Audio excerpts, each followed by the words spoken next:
Hello, adventurer. It's good to see you. You have made it to the morning grind. Welcome, welcome. It's the live stream at the beginning of the Geekverse, where we talk about all types of topics in geekdom, gaming, and fantasy, with an emphasis on being constructive and creating the things that we want to exist in the world. It's all on the grind, Sizemore. Can't be too fine, can't be too coarse. That's exactly right. There are a lot of adventures to be had today. Dungeons to explore and monsters to slay, and who knows what a random encounter might send our way. That's why we have to prepare, so settle in now for the morning grind with your favorite beverage in hand. Tea? Or maybe something a little stronger. I've got a few bottles of the old Wynyard left. Whatever you want. Pull up a chair. Dude. If you're feeling fancy, how about a cappuccino? Or a frappuccino? Or how about an espresso? Just tea, thank you. Sounds good to me, Gandalf. Whatever you want. I'm just glad you're here. Everyone is welcome. You can just watch if you want. You don't have to worship anything you don't want to worship. Thank you, Mike. But be forewarned. Sometimes we get really strange characters around here. Wait, what's that you say? Why can't you come and be a part of the stream? My wife would disown me. Oh no, I bet she'll be fine with it. Come on in. Am I scared for my safety? No. What are we supposed to do? Everybody do the secret handshake.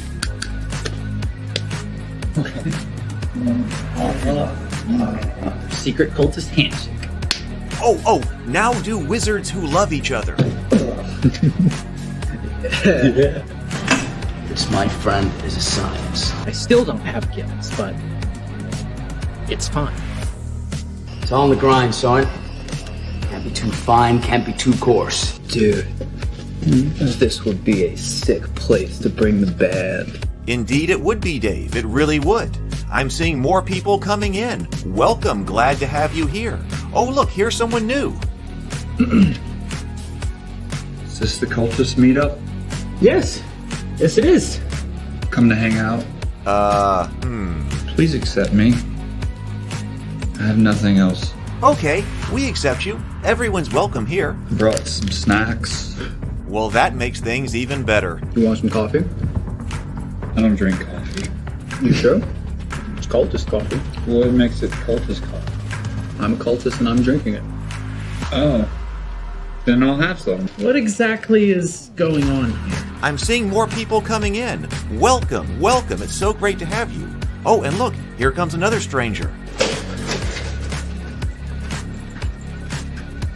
Can we help you? Yes, fellow cultists. I could really use some food. Oh yeah? Welcome. We have donuts. Oh, it's me. I'm glad I'm here. I'm sure you have a few questions for me, though. What's your name? Who do you work for? What god do you worship? Great questions, Rob. I'm Steve King, and I worship Nyarlathotep. No, not really. I'm just Heath, and I won't be worshiping anything this morning. But I will be your host. Welcome to the office. We're going to have a great time. I've got my coffee ready, because now it's time for the morning grind. If you could become a fish, that would be amazing. Then I could command you with my mental fish powers. Good morning, everyone. Good morning, and welcome to the morning grind. It's so great to have you, and so great to see you. I am looking forward to, as we were just saying in the chat, to taking a look at the Call of Cthulhu starter set today. We want to unbox this, we want to take a look, and we want to try to basically learn how to play. That's what we're doing today. And I see lots of people in the chat. We've got BGD here. We've got Theo. Vision is here, as well as Stray. Good morning, everybody. Cranky Elder God, this is the perfect stream for you. Now, Cranky Elder God says, morning peeps, looking forward to some great gaming without a single word about licenses. How about licenses in the first 2 or 3 minutes of this? Because I discovered the attack vector this morning that we can use against this. And I want to talk about that. And Theo says, hi, Theo. Theo brings up, we need to talk about the Heath Accords to ratify Article 5. That's something we need to do as well. I think about that. We should probably think about this in relation to this new attack vector. So I can't wait for this discussion about Call of Cthulhu. I'm excited. As for those issues, these weeks have given me a bitterness and sadness. And the more we discuss it, it's good. And I think the more we discuss it, it is good. I was clipping the Bob interview this morning. So the Bob interview clips are coming out on the channel every 2 hours because that's important information that I think is educational that we need. But okay, here is our attack vector. I don't know how we missed this last night. Well, actually, I do know how we missed this last night because there was so much material and so we were so busy, right? But we shouldn't have missed this. And here's the key to the attack vector. I'm going to bring this up. We're going to do this very quickly here. But this right here, when it talks about termination, it says that there can be this no hateful content or conduct. I completely missed this idea about the regulation of conduct in here. It says you will not include in your content licensed work that is harmful, discriminatory, illegal, obscene, or harassing, or engage in conduct that is harmful, discriminatory, illegal, obscene, or harassing. We have the sole right to decide what conduct or content is hateful, and you covenant that you will not contest any such determination via a lawsuit or other legal action. They want to regulate our conduct. Now, what type of conduct is illegal and obscene that people really like? My first thought was, what kind of illegal activity do people really like? And this is what I came up with. We need to amplify this.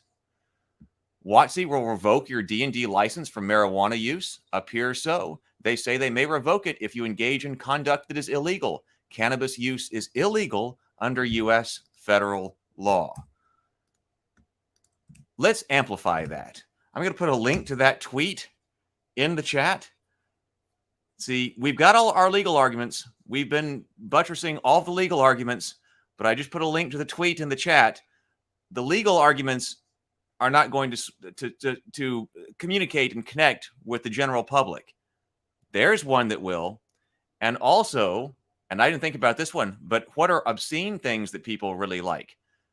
Aaron Neal says there's also the one for obscene. Better hope there isn't third-party OnlyFans overlap in there. Right. Third-party D&D OnlyFans girls. There's the obscenity, the potentially obscene things that people really enjoy. Are they putting the crosshairs on OnlyFans girls? So there we go. So there's the link to the chat. I think that is our attack vector. And I'm thinking about how to amplify that message. That's what I'm thinking. So, all right. So let's breathe and sip. So I've been thinking about that this morning. How do we get that out? If that's a good idea, amplify that message. And then I'm trying to think about how to amplify that on YouTube as well. How do we get people talking about that? Now I'm thinking about that. It's not like I don't have other things to do this afternoon, like writing scripts and game stuff and things like that. But now I'm thinking about that again. This whole thing just has dominated my mind and attention span. And it's extremely important, but there are other things to do as well.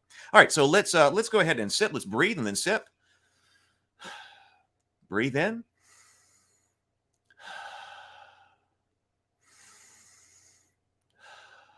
And now let's sip. All right, let's go to the messages, and then let's unbox Call of Cthulhu.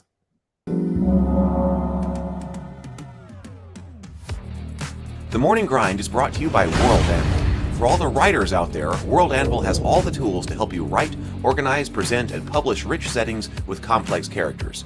Write, world build, and manage your story all in a single platform. Use the code MORNINGGRIND to get 40% off yearly subscriptions. The Morning Grind is also brought to you by the world of Italtus. The Italtus Game Master's Guide includes new rules for magical baubles, art objects, counterfeiting, coin clipping, building and room quality, the effects of aging, and more. Check it out on italtus.com and get it for your table. The Morning Grind is also brought to you by the Thrones and Bones Viking-inspired fantasy RPG setting. It's a fully VTT-supported system with the Thrones and Bones Norengard VTT Tokens Pack. It includes 72 character and creature tokens drawn from the illustrations in the Norengard campaign setting and the Sagas of Norengard adventure book. Get the books on DriveThruRPG today. And thank you for being here with me live on The Morning Grind. And if you're watching on replay, welcome to you as well. It's great to have you here. If you're enjoying The Morning Grind, please click the like button and subscribe to the channel if you're not already. It will really help the channel grow, and I would be very thankful. We also have the Ravenkeep Discord server you can join if you would like to be a part of the community.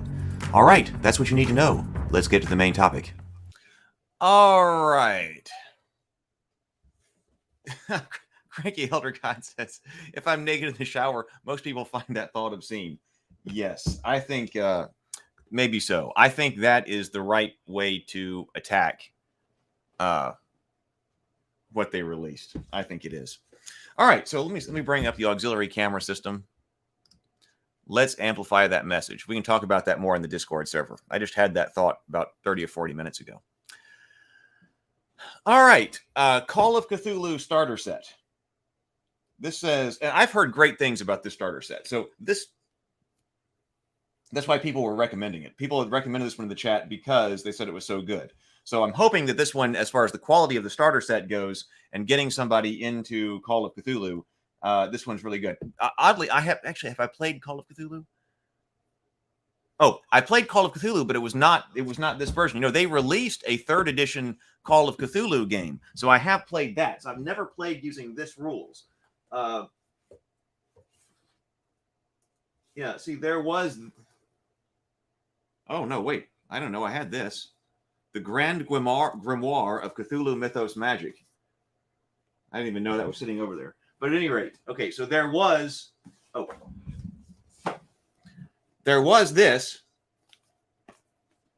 So I played this, and it was a fantastic game that I played in. But this was Call of Cthulhu, like the crossover. It's got the Chaosium Wizards and the D20 license. This was like the crossover here. So I played it. I've made characters using the dedicated Call of Cthulhu rules, but I never got to play. So I've read through them a little bit, so I kind of understand them, but haven't gotten into it in great deal. Exact Wizards of the Tower says, I hear the single player adventure is good. I hear that too. That was people recommending that quite a lot. And I do want to do some solo games for a show. And that's another thing that I haven't gotten to think about since all of this crazy stuff is going on, trying to work on our core shows. And that needs to be one of our core shows. And Jappards indicates that BTW Chaosium is part of the Orc Alliance. Yes. So we should point that out. Chaosium is part of the Orc Alliance. Hey, Retro Nerd Girl. Looking forward to this, she says. Good to see you here. Good to see you. Tacky says, have you ever looked at the 2nd edition starter set they reprinted for the 40th anniversary? I love that one for its very old school feel. I have not.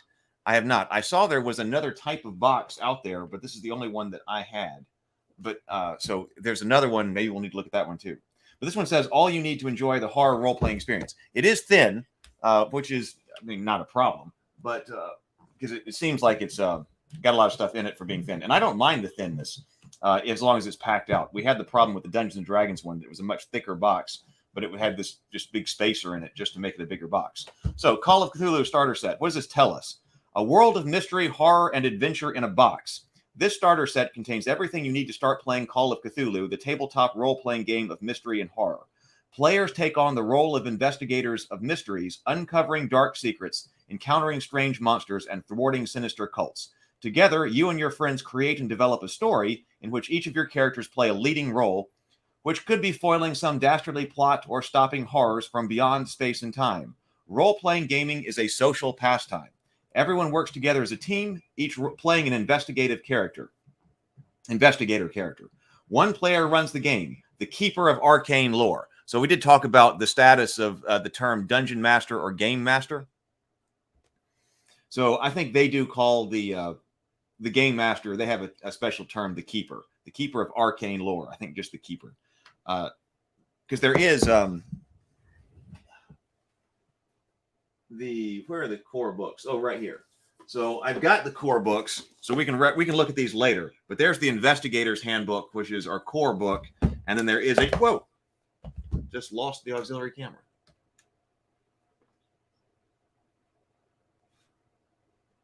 And then the Keeper, still got it? Okay, the Keeper rule book as well. So that's another thick book right there. So those are the core books. And then plus this, like I said, I don't even know this was sitting over there. I don't know how I got that, but got it at some point. The Keeper of Arcane Lore, who referees the game and presents the story and adventure plot to other players. Think of it a bit like acting in drama, but where there isn't a script. Dice and the rules of the game determine the success or failure of your character's actions, all while you're propelled into a dramatic and nerve-tingling situations. The emphasis is on having fun. Okay, so that was definitely about trying to introduce somebody who has no idea what this is about, like a general population who has never played RPGs before, to get them inside. So inside this box, it says Book 1, Introduction and Alone Against the Flames. So Alone Against the Flames is what people are saying is such a great intro solo adventure. A solo introductory adventure teaching you the basics of Call of Cthulhu as you read through a mystery. Book 2, Call of Cthulhu Starter Rules, the basic rules needed for starting play. Book 3, Adventures, 3 starting adventures for your players to explore. Ready-made investigators, 5 ready-to-play characters. We like pre-generated characters around here. Blank investigator sheets ready for creating your own investigators. Role-playing dice, 6 polyhedral dice for use in the game. Handouts, a set of ready-to-use props. And adventures. This box comes packed with 4 classic adventures for over 10 hours of gameplay. So Alone Against the Flames. Whoa. So that's the intro, but also Paper Chase, Edge of Darkness, Dead Man Stomp. So actually, that'd not only be a solo game, but there could also be there could also be other role playing. See, we got to do the role playing show. Is 7th edition worth it? The 7th edition box set is gorgeous. Millmaster asked, and then Babylonia Rising says the 7th edition box set is gorgeous. The Haunted House is the only acceptable intro scenario for Call of Cthulhu. All right, well, I don't know that one. We'll check it out. BGD says the 7th edition Call of Cthulhu is the cleanest implementation of Call of Cthulhu in 40 years, and the quality of the lore, art, and supplementary materials inside the 2 big books is an industry benchmark. All right, I love what we're talking about here. Call of Cthulhu is the definitive mystery and horror role-playing game and has won over 40 awards, including being inducted into the Academy of Adventure Gaming Art and Design Hall of Fame. When you're ready to delve deeper into the game, expand your fun for the 7th edition Call of Cthulhu Keeper Rulebook and Investigator Handbook. All right.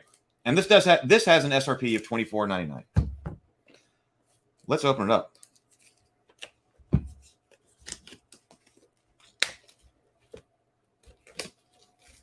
Well, right. So the when you're ready to delve deeper into the game, expand your fun with those were these 2 books over here. So there is a lot. I mean, these books themselves are thicker than the starter box. So there's plenty of expansion to be done.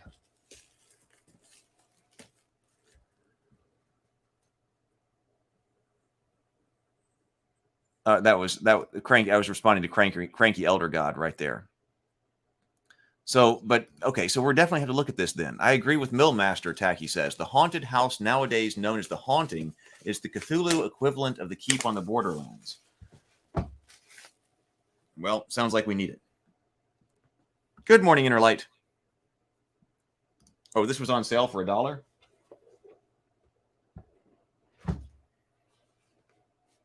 All right, what's inside?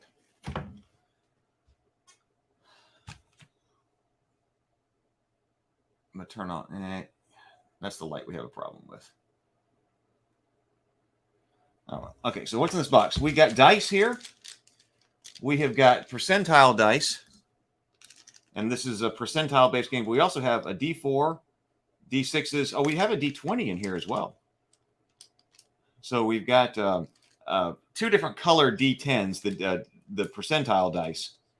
That's going to become important for that's going to become important with the rule system. We'll look at that. I'm sure that will come up. But you do need 2 different colors like that. It's called bonus and penalty or something like that. Somebody will know in the chat.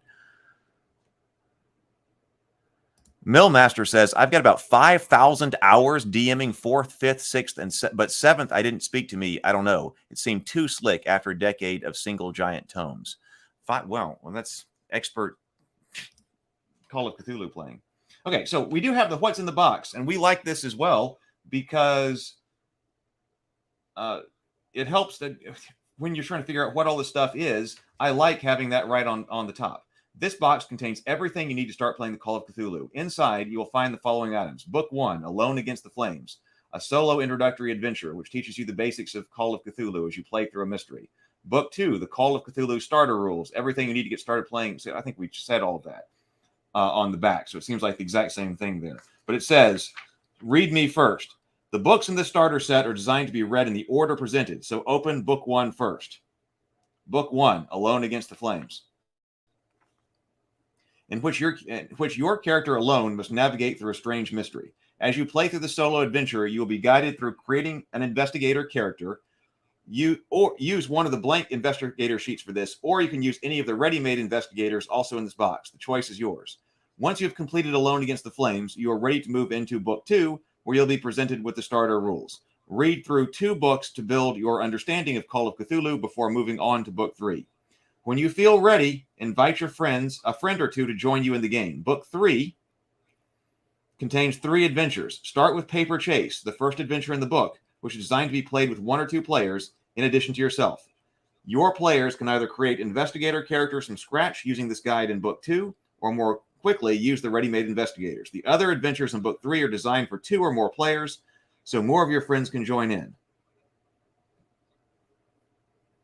So Paper Chase could be with just 1 person and a DM, or the keeper. The other adventure in Book 3 are designed for 2 or more players, so more of your friends can join the game. Each adventure comes with guidance to help you become more familiar with running the game. Soon, you and your players will be enjoying the mysteries, thrills, and scares of Call of Cthulhu.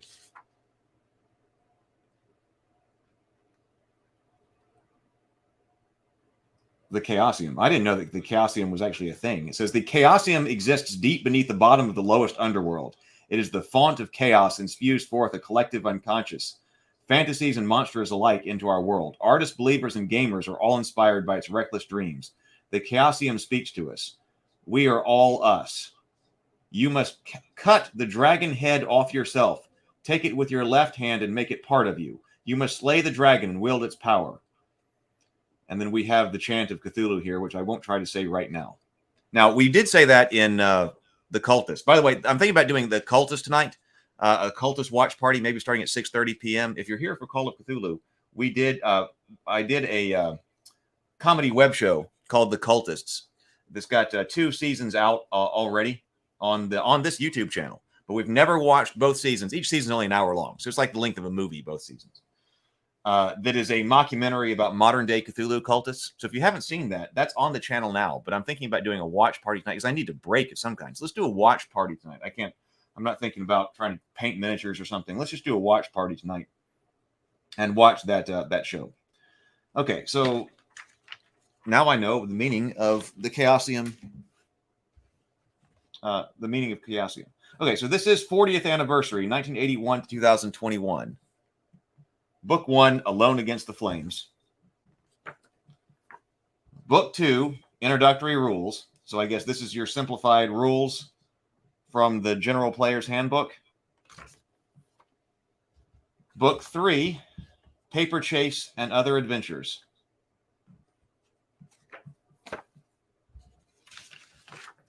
Here are our character sheet. So if you're not familiar with Call of Cthulhu, one of the things we do is take a look at the character sheets to figure out what exactly we're going to be talking about right here and how we might play this game.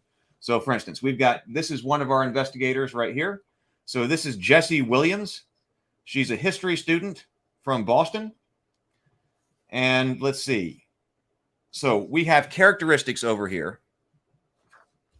Let me come over here to the chat first.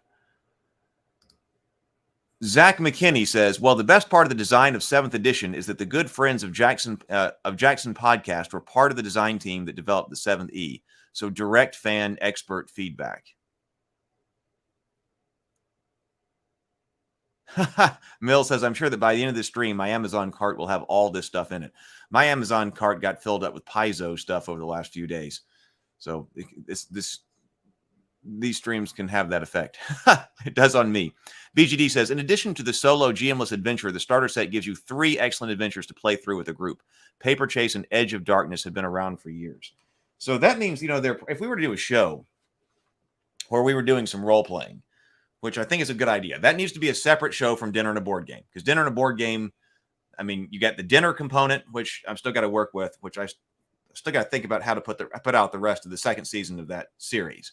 But with Dinner and a Board Game, we got to cook dinner, and then we play a board game. So I think we should just separate and have another show that is for RPGs and just dedicate it to RPGs. Someone recommended calling it Friday Night Dice.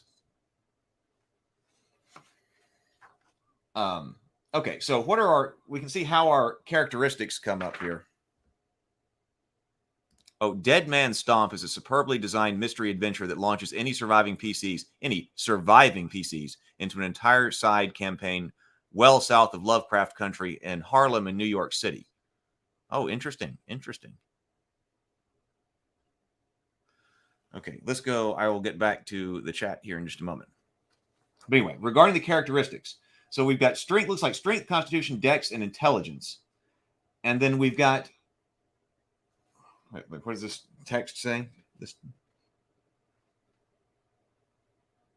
Okay, so it looks like this says regular, half, and fifth. So this game, I do remember when I was creating characters, and it's been a while since I've created characters. You've got your attribute statistic, and I'm sure we will get into this more directly here in a moment when we look through the book. But you need to calculate fractional values as well. So for ease of, you don't want to do that during the game, but I do remember calculating all of these values. So like regular, I believe it says half and then fifth. And I don't remember when you roll on those different levels, but you have all of that pre-calculated before you play. Size, I guess that's size, power, maybe that's appearance, education. So we've got intelligence over here versus education, hit points, magic points, luck, and then also sanity. So sanity is also obviously a very big part of this. So we've got sanity rules here. Maximum sanity, temporary insanity, indefinite insanity, major wounds, unconscious, and dying. What I was saying, if there is going to be some type of new RPG show on the channel, if these have been around for a while, it might be the case that we could find then these particular adventures, find a really expert GM who really knows those stories well, those adventures well, to game master it. That would be cool. I think I would have to cast. My thinking is that I have to cast that show to not just put out a casting call for it. So not just, hey, friends. I mean, it'd be great if everybody's friends, but put out a casting call for an RPG show. So we've got skills here also. So I suppose if you have a skill, we've got the same kind of thing, regular, half, and then fifth as well. So we've got a whole bunch of skills here. Jesse here has archaeology, charm, climb, credit rating, dodge, drive, auto, electrical repair, fast talk, fighting. I mean, all of these at different levels. But firearms, rifle, shotgun, first aid, history, intimidate, jump, English for a language, library use, listen. Library use, probably very important in Call of Cthulhu. Mechanical repair, natural world, navigate. We do have an occult skill. Persuade, psychology, sleight of hand, spot, stealth, swim, throw, track, and then brawl. Move, dodge. What's on the back? The back gives us a place for a story. Backstory: youthful and bright-eyed, wears fashionable clothes. Risk taker, likes to be in the middle of the action. Meaningful locations: her mother's home in Boston, where the best possible food is served. Treasured possessions: her late father's pocket Bible. Okay, so that is, we have some quick reference rules right here. So this tells us skills and characteristics roles. This is tiny, and it also may have to do with the light here. Okay, so skills and characteristic roles. It says level of success, fumble 100/96 plus, fail greater than skill, regular, I guess, is less than or equal to skill, hard, half skill, extreme, 1/5 skill, critical, 0/1. So this is, you can see that these have large numbers, 40s, 50s, 60s, because this is a percentile based system. So I guess it's telling us if we're using hard, or like regular, trying to complete a regular task, that's under this column. If you're trying to create a hard task or an extreme task, it says pushing rolls must justify a reroll, cannot push combat or sanity rolls. Wounds and healing: first aid heals 1 hit point, medicine heals 1d3 hit point, Major wounds equals loss of greater than 1/2 maximum hit points in one attack. Reach 0 HP without major wound equals unconscious. Reach 0 HP with major wound equals dying. Dying equals first aid.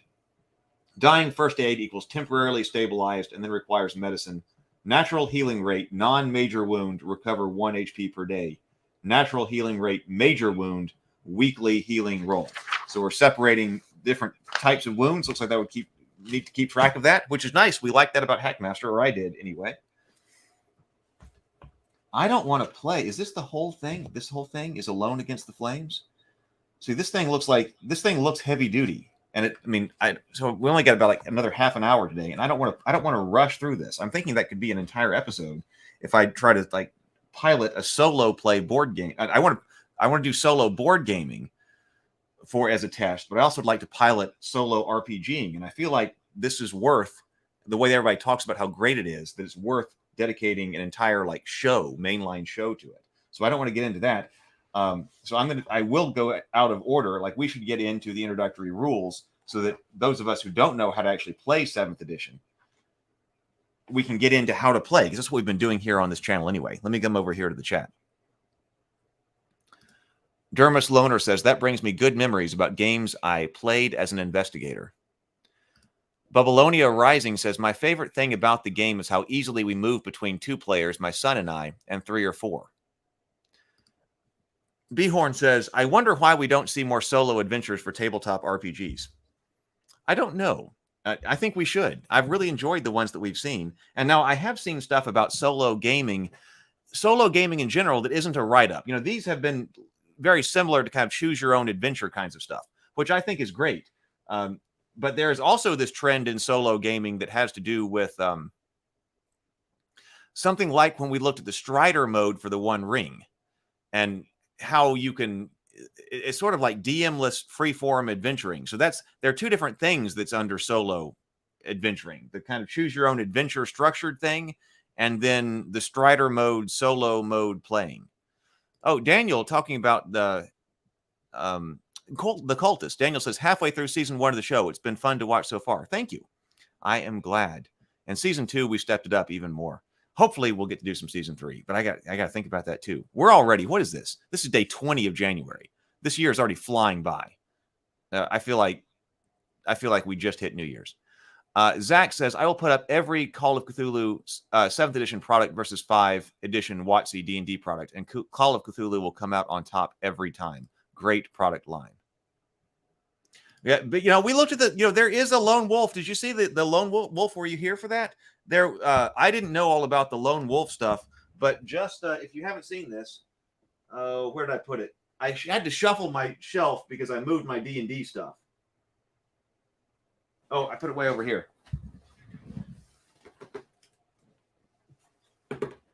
We looked at this. I'm going to solo me for just a second. This Lone Wolf Adventure book, the game, Lone Wolf Adventure game. This was a whole thing that we unboxed and went through.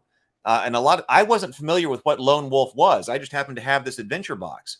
And a lot of people said, oh, well, my God, Lone Wolf, I had those books and stuff. And they didn't know that this game had come out. So we did take a look at this on the Morning Grind one day. So there was a Lone Wolf thing. Paizo is doing 25% off coupon on their site with the orc statement. Yes. Oh, yes, the Paizo is. BGD says, Edge of Darkness, along with another classic old-school adventure. The Haunting, Peterson's first, has been around since the 80s and is the quintessential Call of Cthulhu adventure. Well, then we have to run the quintessential. I don't know him. Do you think he would run it? Is he good at that? I mean, you would think, right? Should we ask? Would that be cool if Sandy Peterson were willing to game master The Haunting on an episode one night? That sounds cool. Friday Night Delights. Okay, let's go over here to the introductory rules to figure out. Let's see if we can figure out exactly how to play. We've got creating an investigator, but I'm not really worried about. We don't really get into character creation on this, or so far we haven't, because to me, that's not playing the game. It's important that it can be fun, but if you sit down to play, that's not playing the game. But this does tell us about the half and fifth characteristic values. Looking at the investigator sheet, you'll see there are 3 boxes next to each characteristic and skill. The first is noted as regular, in which case you have just written the number for that characteristic. Then 2 boxes to the right-hand side. The next box, the middle box, is for half value, and the box to the far right is for fifth value. To work out the half value of a characteristic, simply have the number and you choose to allocate to the characteristic, rounding that value down to the nearest whole number if necessary. For example, if you chose strength 70, hard value would be 35. To work out the fifth value, divide the regular value by 5, rounding down is required. For instance, a strength of 70, the fifth extreme value would be 14.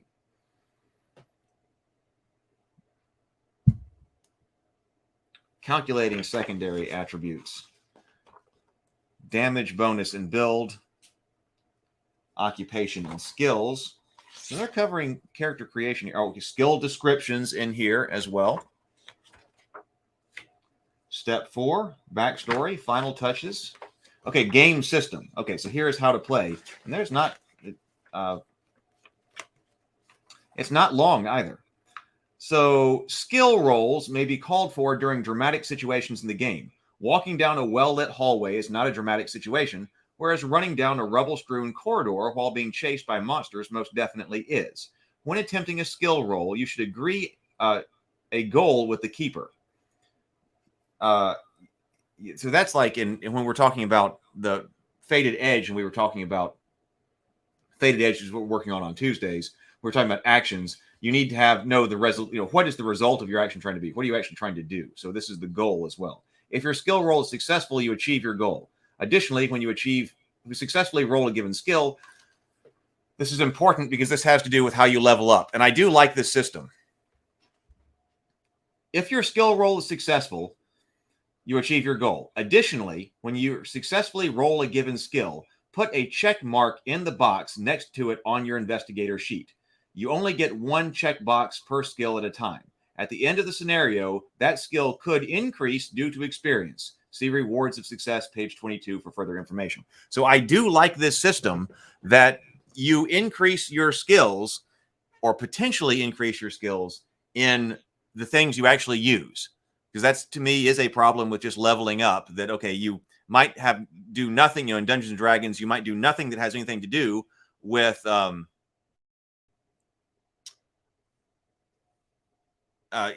any particular skill on a particular adventure, but if you hit level up, then all of a sudden you get all these new powers, right? So I do like this idea better, and I've wondered how that can be integrated into something like Fated Edge. On occasion, you may need to roll a skill test that is not covered by the skill on your sheet. If so, look at your investigator's characteristic and determine which of them is best to use and treat it like a skill. The keeper will tell you when you should attempt a skill roll and how difficult it is.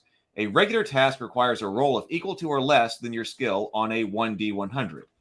So we've got our dice out here. A difficult task requires a roll equal to or less than half your skill, a hard success. A task approaching the limits of human capability. So that's our benchmark right there. A task approaching the limits of human capability requires a roll equal to or less than 1/5 of your skill. So is this regular, is it hard, or is it really extreme? So those are our ways that we're going here. If you can justify it through your investigator's action, you can push a failed skill roll. So this is what it meant by pushing a roll. Pushing a roll allows you to roll the dice a second time, however the stakes are raised. If you fail a second time, the keeper gets to inflict a dire consequence upon your character. Before a pushed roll is made, the keeper has the option of foreshadowing what might happen if a pushed roll is failed. The character can then decide whether it's worth the risk and take a second roll or not. Let's take an example of that. Example, your investigator is trying to lever open a heavy stone door of a crypt. The keeper decides this is very difficult and asks you for a strength roll, specifying that a hard success is required. Your investigator is strength 6, so a hard success requires a roll of a 30 or below. You roll the dice, but the result is 43. You have failed because 43 is higher than 30. As you rolled above half of your investigator's strength, You ask if you can push the roll, stating that your character is picking up and using a spade to help lever the door.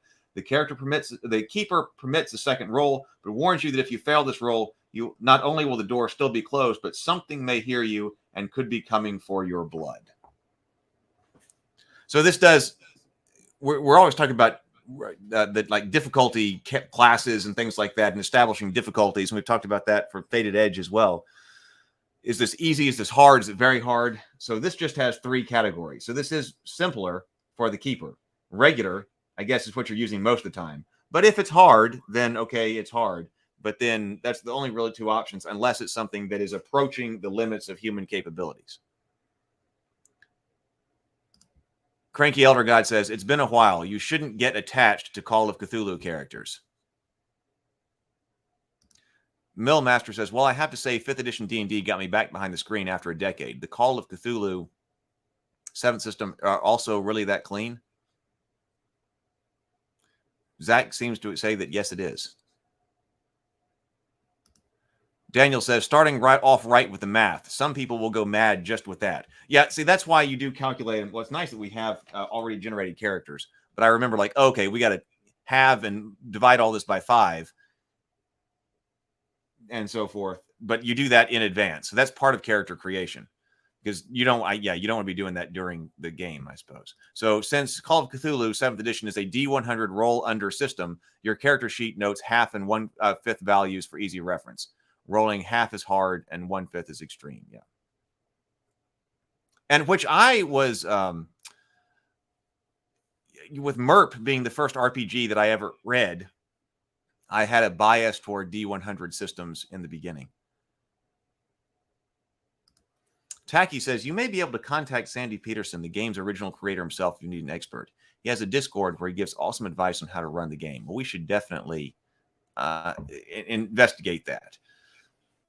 I hadn't thought about inviting. I kind of had, but I've been thinking about that in terms of friends who might DM something, try to get a cast of players together, get some really good characters together, but then let get an experienced DM in a world, like having Mark like DM or game master a game in Ataltis, or having Lou game master a game in the Thrones and Bones world. But we'd need to have really good players too.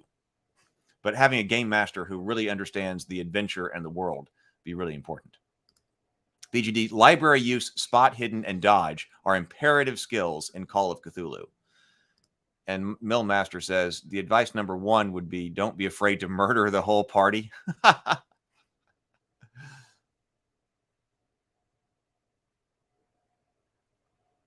Oh, Seeker Origin is up at the beginning. Yep. Okay. The way 1.2 license weeds, you're not allowed to write a BGG that breaks the law. That's funny. Yep. So if you can get Peterson to run Haunting, sign me up. Well, maybe the community can also. I've got to do some more work setting up these shows, and I've been trying to do it, but I haven't with all this OGL stuff. So that would be cool. Well, yes, character. I have. Yeah, I have. And I said, that's fun. And I enjoy making characters and so forth. But my point was just that when we're sitting here talking about how do you play this game, how you play the game really has more to do with rolling your skill checks and stuff like that, what you're doing at the table, than necessarily how you create a character. Yeah, for Session Zero. I'm not saying that character creation can't be fun, because it certainly can be. So BGD says, Call of Cthulhu's push mechanic gets players and keepers working together. It rewards creative role play and brings a lot of drama to the table during play.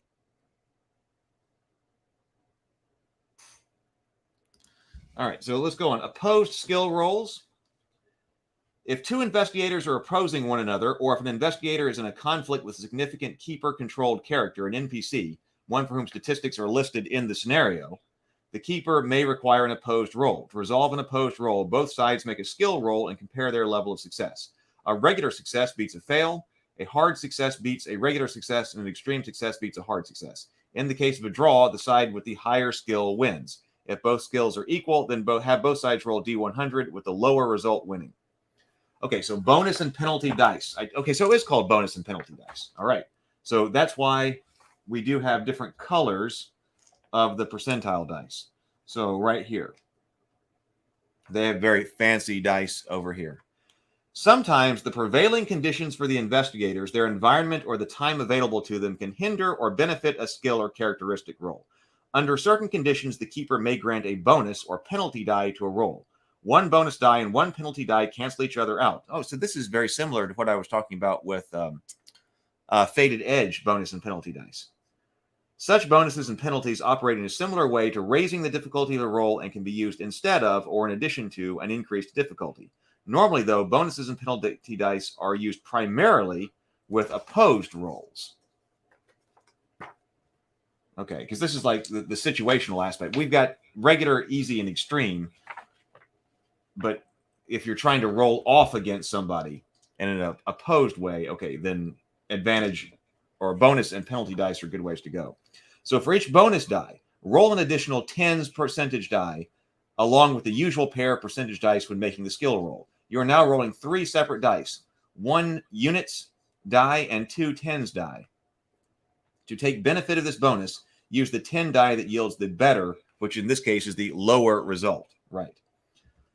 So if you have a bonus die, we are rolling right here. So 22 is the better roll because we're trying to roll low in this game. So there we go.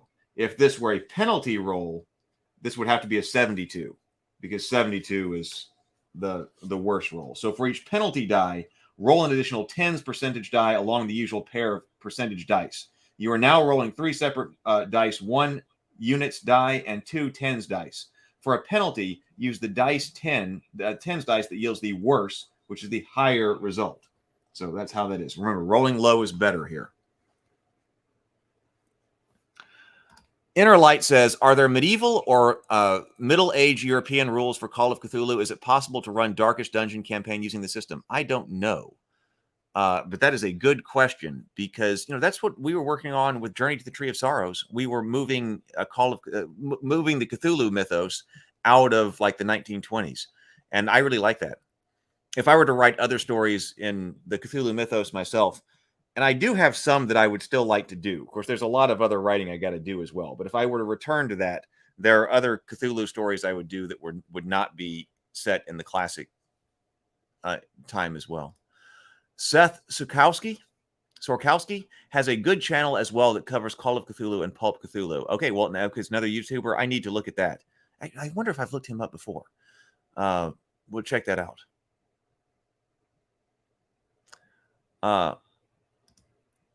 Access Your Inner Light. Oh, Zach McKinney says that Call of Dark Ages is a setting in Call of Cthulhu. Cool. So it is out there. And Millmaster says it feels really good when you spend all night in the library and newspaper and the madhouse and come back next session and beat up the monster. So luck. So we do have luck rolls as well. Luck rolls may be called for by the keeper when circumstances external to investigator are in question, and also when determining the fickle hand of fate. If, for example, an investigator wants to know if there's an item lying nearby they could use as a weapon, or if the flashlight they have found has any juice left in it, then they call for a luck roll. Note that if a skill or characteristic is more appropriate to the situation, you should use that rather than luck. To succeed in a luck roll, the investigator must roll equal to or under their current luck value. If the keeper calls for a group luck roll, the player whose investigator has the lowest luck score among those present in the scene should make the luck roll on behalf of the group. The lowest luck score. So low scores would be bad because you're trying to roll under it. So what type of luck value do we have here? So you got a luck value of 55 here. Luck value of 50. Luck value of 45. Luck value of 60. So I mean, those, it seems like you can make some luck rolls. Doesn't seem impossible. I thought that the luck rolls were going to be like 15s and 20s. So they're higher than I thought. Let's talk about sanity. We have Bouts of Madness table. How do you go insane in this game? Whenever an investigator encounters the horrors of the Cthulhu mythos or comes across something mundane yet horrific, such as stumbling across a friend's mutilated corpse, make a percentile roll against an investigator's current sanity score. If you roll over your current sanity, you lose a greater amount of sanity points. If you roll under, you will lose less or none. So if you roll over your current sanity, you lose sanity points because rolling high is bad. If you roll under, you will lose less or none. The sanity loss is generally described for an event as something like 0 1d6 or 2 1d10. The number before the slash mark tells you how much sanity your character loses if the roll is equal to or under their current sanity score. The number after the slash is how much your investigator loses if they roll over their sanity score. So identified as like 0/1d6. That means if you succeed your sanity check, you lose nothing. If you fail it, you lose 1d6, which is why, all right, that's why we have extra dice in here of different polyhedral types, probably for making sanity checks. The Great War stuff. Millmaster says, I really like the Great War stuff too. So another setting. Oh, yeah, there is I have seen that Millmaster says, oh, yeah, the Roman ones are actually pretty solid. And in BGD says there's also a spinoff of the 1880s product line for Wild West Cthulhu adventures called Dawn Darker Trails. Cool. So, yes. So we do have other settings. It makes sense that they would do that.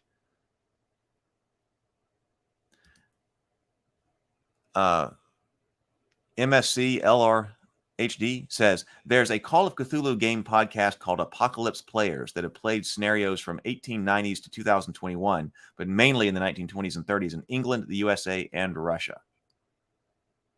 Cool. Well, that might be one to check out too. Hey, they might have great GMs too to bring on. When you fail a sanity roll, the keeper gets to momentarily control your next action as the fear takes a hold of you. Perhaps you unwittingly scream or squeeze the trigger of your gun. If an investigator loses 5 or more sanity points as a consequence of a single sanity roll, they have suffered major emotional trauma. The player must roll 1d100. If the result is equal to or less than their intelligence, INT, the investigator fully understands and comprehends what they have been seeing and goes temporarily insane for 1d10 hours. If they fail their roll, their mind is closed to the horror and they remain sane for now.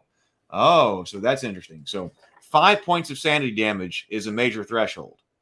Roll 1d100 against your intelligence INT. So what was Jesse's intelligence right here? 60. Okay. So if she passes that, then she fully comprehends or understands what she has seen and as a result goes insane. The understanding causes the insanity for 1d10 hours. If you fail, you remain sane for now. In addition, an insane investigator suffers a bout of madness. So I see we got bout of madness table over here. In addition, an insane investigator suffers a bout of madness.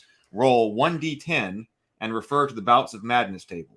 If the investigator is in the presence of other investigators, play out the result round by round. If the investigator is alone, you may use the result to tell how the investigator is found sometime later in a bad way, perhaps locked in a cupboard or drunk in a gutter.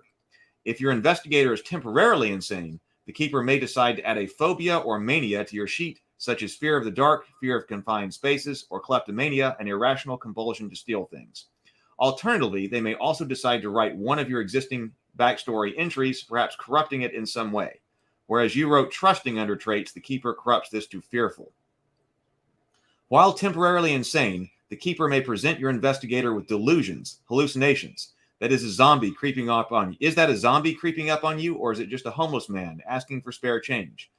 You can only be certain by asking to make a reality check, electing to make a sanity roll. If you're successful, you see through the hallucination, but if you fail, you fall deeper into the madness. Once 1d10 hours have passed, the investigator is sane once more and cannot be affected by more delusions. However, altered backstories or phobias or manias gained while insane remain in effect. So we've got lists of phobias right here, list of manias that can occur to you. Bout of madness. Let's do some rolling here. Oh, so Millmaster says, if I recall correctly, the Keeper's Guide also has equipment listed out with available and prices based on eras. So it's not expecting then to confine you to one. So that's good. Tacky says, Cthulhu's sanity system is basically a mental health. in a literal and game sense. If I recall correctly, when you hit 0, your investigator goes permanently insane and becomes an NPC under the keeper's control. So, Bout of Madness table. Roll 1d10. 7 would be flee and panic. The investigator is compelled to get as far away as possible by whatever method is available, even if it means taking the only vehicle and leaving everyone else behind. They flee for 1d10 rounds. Another one would be 3. Violence. A red mist of rage descends on the affected investigator, and they explode in a spree of uncontrolled violence and destruction directed in at their surroundings, allies and foes alike, for 1d10 rounds. That could be dangerous. 10 would be mania. The investigator gains a new mania, such as ablutomania, compulsion for washing oneself, pseudomania, irrational compulsion for lying, or helminthomania, an excessive liking for worms. The investigator seeks to indulge in this new mania for the next 1d10 rounds, and all actions suffer a penalty while the bout continues. Yeah, it didn't tell us what happens when you hit 0. We've got combat and firearm rules, wounds, hit points, and healing. Next steps. Oh, here's a quick reference chart for 5th values. That makes so you don't have to, I guess, get out the calculator. Let's see how to run combat. When you're confronted with the horrors of the Cthulhu mythos, it's generally a better idea to run away or avoid confrontation altogether. Such entities are very powerful and often resistant to bullets. However, sometimes there is no other choice than to go in, guns blazing, and make the best of it. When a combat occurs, all investigators, as well as characters and monsters controlled by the keeper, act in order of their dex values. The investigator, character, or monster with the highest dex acts first. Man, I'm thinking about how much I was enjoying writing the Cthulhu mythos stuff for Journey. I wish that stuff had been published, and I hope it still will. I would love to have those books get out. I wrote 2 different books in the Cthulhu mythos and edited an adventure, and they're sitting over there with Infinite Black right now. I don't have any. I have no idea what their status is. I wrote them a long time ago. I would love for them to get out, and it makes me want to write some new stuff because this is fun. There's so much to write. I've got to make sure that I'm controlling my core creative time every day, which I have not been doing ever since this OGL crisis, to make sure that I'm writing, because there's so much. Everything that's core creative and being creative and building things involves writing, involves so much writing. Okay. So investigators have 3 combat skills: fighting, dodge, and firearms. 2 of these skills are made up of multiple specializations, such as fighting, brawl, or firearms, rifle, shotgun. And each player will have to decide which specialization their investigator has during character creation. Note that fighting brawl skill includes unarmed combat and the use of simple weapons like knives and clubs. However, wielding a sword requires the fighting sword specialization. You make a combat roll using the appropriate skill, just like the other skill roll. However, you don't get to push combat rolls. Simply make another attack roll next round. So in close combat, they're going in dex order. Both the attacker and the defender. So in addition to each time a character is attacked, they get to choose how they will respond, either by dodging, attempting to avoid the attack completely, or by fighting back, attempting to avoid, block, or parry an attack while also making an attack of their own. Both the attacker and the defender roll percentage dice. So this would also, I suppose, where bonus or penalty dice come into effect. If you are fighting back, use your fighting skill. You need to achieve a higher level of success, which means rolling lower than your attacker. If you're fighting back, use your fighting skill. If you are dodging, use your dodge skill. The attacker needs to achieve a higher level of success than you. It's a simple matter. The winning side avoids receiving any damage and will inflict damage, unless dodging, on their opponent. When fighting back, the best person can achieve is a regular damage. Whereas when fighting back, the best a person can achieve is regular damage, whereas a character initiating an attack, if successful, could achieve extreme damage. See below. Okay, let's go through the example. Then we go to extreme damage. So here is an example of combat. Example: a ghoul swings a clawed hand at Susan, who elects to dodge. The keeper rolls 0-3, an extreme success, below 1/5 of the ghoul's skill. Susan rolls 20 for her dodge roll, a hard success. The attacker has achieved a better level of success than the dodger, so Susan is hit, automatically taking the maximum of 10 damage, 1d6 plus d4. Oh, so some damages also use other polyhedral dice. That's why we have them as well. Because the attack was an extreme success. The ghoul is a monster with 3 attacks per round. All of its attacks take place simultaneously on its dex. On its second attack, it tries to bite Susan, who fights back. Susan achieves a hard success. The ghoul achieves a regular success. Susan has a better level of success than the ghoul, so she successfully fight back. And not only does she avoid injury, but she inflicts 1d3 points of damage on the ghoul. Remember, if the person dodging equals the level of success of the attacker, they succeed in avoiding the attack. The attacker must achieve a higher level of success than the dodger. Whereas when fighting back, equal level of success means the initiating attacker wins combat. So that's a reason to dodge. It goes in your favor on a tie on the dodge. So extreme damage. Attacks that achieve an extreme level of success deliver increased damage. Blunt weapons deal maximum damage plus maximum damage bonus, if any. Impaling weapons, like blades and bullets, deal maximum weapon damage plus damage bonus, if any, plus an additional dice roll for the weapon's damage. So what's the impaling weapons deal maximum weapon damage plus damage bonus, if any, plus an additional dice roll for the weapon's damage. So for instance, 1d10 plus 10 points of damage in the case of a handgun. Example, Billy wins a combat round with an extreme success. He is wielding a club, a blunt weapon, and has a damage bonus of d4. The attack inflicts 6 plus 4 equals 10 damage. If he had used a knife, impaling weapon, instead, the damage would be 4 plus 4 plus 1d4. Okay. So here is our damage over here. So unarmed attacks, human, 1d3 plus damage bonus. Small knife, 1d4. Machete, 1d8. Small club, 1d6. Baseball bat, 1d8. Handgun, 1d10. Shotgun, 4d6 at close range. Otherwise 2d6. And then a rifle, 2d6 plus 4. Let's see, go over here to the stats. The chat. 20 Degrees says, kind of feel like hybridizing this, with the Van Richten survival rules to get the best of both worlds.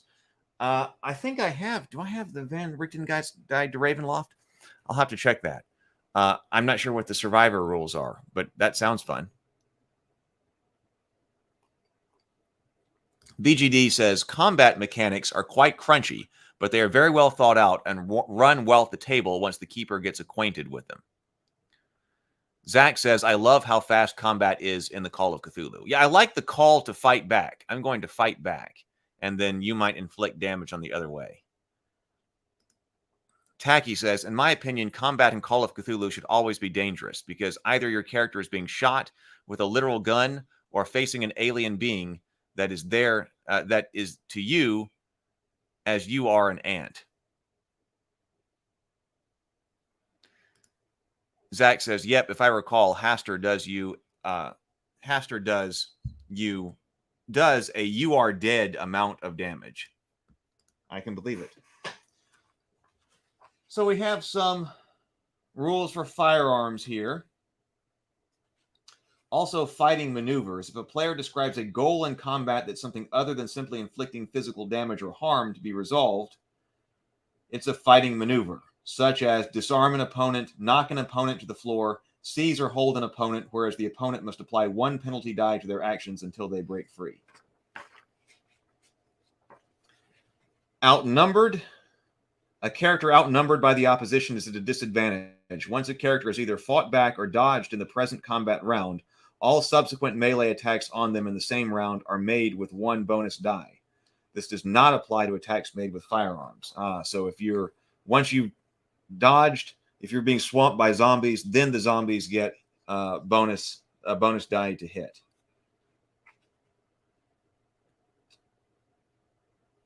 Well, okay, this. See how much we got here. Let's take a look at this. So let's take a look at wounds and healing because we don't need to get in. This is character advancement stuff. So let's go over here. It says points of damage are deducted from a player's hit points. Hit points cannot fall below 0, so do not record a negative value. When a character's hit points reaches 0, they fall unconscious and in some situations may die. When a character takes damage of greater than or equal to half of their full hit points in a single blow, they have received a major wound. So that's if you take damage equal to or greater than half of your full hit point value in a single blow, you just got a major wound. You must make a con roll or fall unconscious. If a character with a major wound falls to 0 hit points, they are close to death, dying. They must make a successful con roll at the end of the following round and every round thereafter or die. Only successful use of the first aid skill, another important reason to have first aid, can alleviate the dying condition through stabilizing the character. If a character suffers points of damage greater than or equal to their maximum hit points in a single blow, they die instantly. That's what we're talking about. You die instantly amounts of damage. So we'll say that again. If a character suffers points of damage greater than or equal to their maximum hit points in a single blow, they die instantly. Note that if a character is reduced to 0 hit points but has not suffered a major wound, they will not die. Death is only possible if a major wound has also been suffered. So that's important to track. Characters without a major wound naturally heal 1 hit point per day. Characters with a major wound must make a healing roll, rolling equal to or under their con, at the end of each week. If successfully, they gain back 1d3 hit points, or 2d3 points for an extreme success. The major wound condition is removed if either an extreme success is rolled or current hit points are healed to half their maximum value or greater. Thus, it may take a number of weeks for a major wound to heal.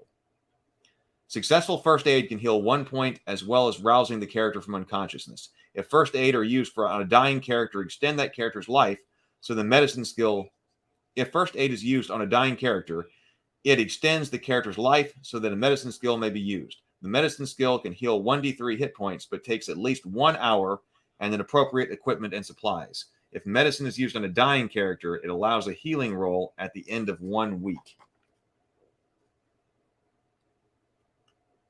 Other forms of damage. Often the keeper will be forced to judge the amount of damage caused by some random event. Whatever the cause, consider the likely injury and rate it against the left-hand column on the other form of damage table. Minor, moderate, severe, deadly, terminal, or splat, which is outright death, is almost certain. Each injury type is for 1 incident or 1 combat round. 1 round of being punched by 1 attacker, 1 bullet, 1 round of drowning, 1 round of being burned. The character will take further damage on successive rounds if they are still exposed to the source of harm. So like terminal would be hit by a speeding car, being within 3 yards of an exploding hand grenade or stick of dynamite or lethal poison.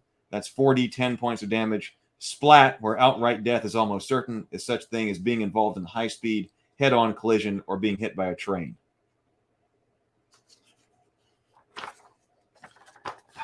Another thing to be excited about. That's why I like being on the creative side of things. I like being on the creative side of things and talking about games and making games, and that's where I like to be. That's where I like my energy to be. It's where I prefer it to be. So there we go. I'm excited about it. I'm excited about it. Yep, I did really enjoy writing the Cthulhu stuff. So but I got Rabivania and Theophany stuff to write right now. Let's go over here and see what people are saying.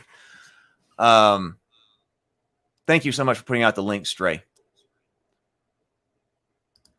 Tacky says, Cthulhu himself scoops up 1d3 investigators and insta-kills them each combat round just because. Nom, nom, nom, Zach says. Well, yep, all right. I want to play in it.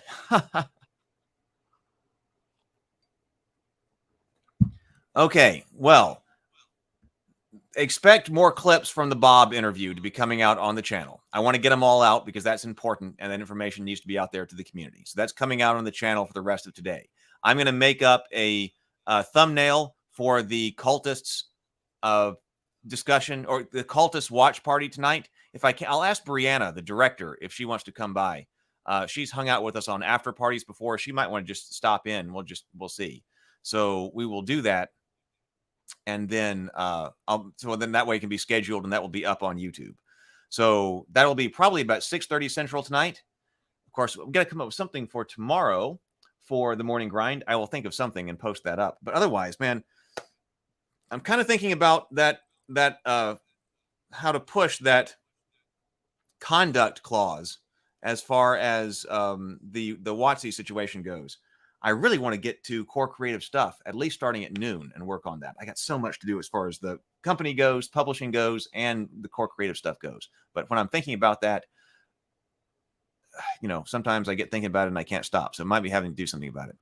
PJF sent in a super chat. Thank you so much for the super chat. I really appreciate it. It's very generous of you. Question. OGL 1.2 can only change sections 5 and 9.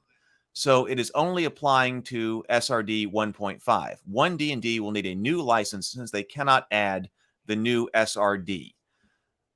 Yeah, we talked about that last night, and that was one of the things that I saw when I was reading through, that it refers to specifically 5.1 SRD. And as Mark has pointed out, who is intimately familiar with that because he's gone through, used it to publish The World of Ataltus, said that, yeah, that's the current version of the SRD. And there's no guarantee that whatever they release as a revision, whatever revised material, would also be under that. So that wouldn't, presumably, that would be a new version of the SRD that would have to be released. That would be my understanding of that. Now, we did see, let me see. We did see that it said someplace that this applies to 5.1 or any other SRD that they apply. Let me see if just search for it. Let me just search for 5.1 so we can be sure. So this license covers any content in the SRD 5.1 or any subsequent version of the SRD we release under this license. So this license, it doesn't look like they would have to update this license if they chose to release a different SRD under this license. But they're not required to or obligated to. So when one D&D comes out, I presume there will be a new SRD, and it could be released under this license. Nothing would stop that because it says it can. But on the other hand, it could be under a completely different license. That's my understanding. But that's an excellent question. No problem at all. No problem at all. There's a good time to talk about it. Yeah, Vision. Here, I mean, this is a good time. Everybody's seen other games popping up. I don't have a local game store to go to. I wish I did. I mean, there's some in Birmingham, but I'm not. I'm kind of too far away to go there. But yeah, I expect there's still a lot of learning going on. Okay, so anyway, that's what's going on. So yes, I know there are clips, a lot of clips from Bob coming out, but I think they're important. So watch those, and then let's think about that. If you get that tweet, hey, I'll put that one. If you're on Twitter, let's retweet this and try to get some activity over there. I might script a YouTube video about that because I think there is something that could enter the public consciousness on that area because people care about something like marijuana and OnlyFans girls, right? That gets people's attention much more than a legal argument. So we will see. I'm going to be thinking about that. But man, I got to do core creative work too. I hope you're productive today. I hope you are productive, or at least go game. And then I'll see you tonight for a watch party and we'll have some fun. Bye, everybody.